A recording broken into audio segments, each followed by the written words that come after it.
Tayo ang nagkakaisang grupo ng mga ninja.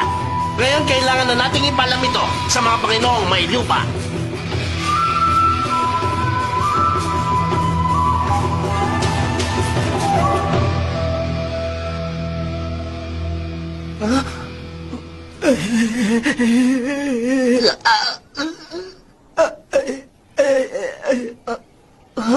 Teka, pakiulit nga yung sinabi mo, Sakura. Para kasing mali yung pagkakarinig ko eh. Pakiulit, pwede? Ang kulit mo, Naruto. Tama ka ng dinig. Gusto kita, Naruto. Ang totoo niyan para sa akin, kaibigan na lang ang tingin ko kay Sasuke ngayon. Napagod na rin siguro kung umasa sa kanya. Hindi ko yung sasabihin yung sinabi ko kanina, ha? Bahala ka na sa buhay mo.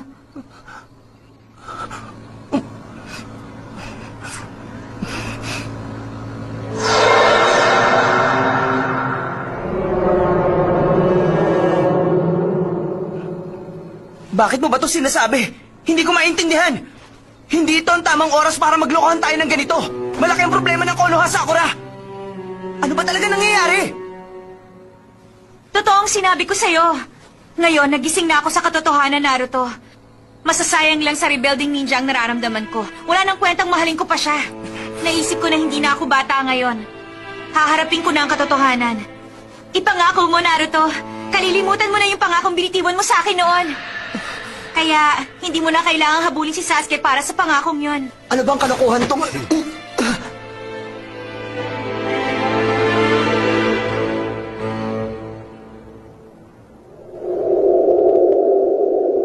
Sa palagay niyo ba papayag si Naruto?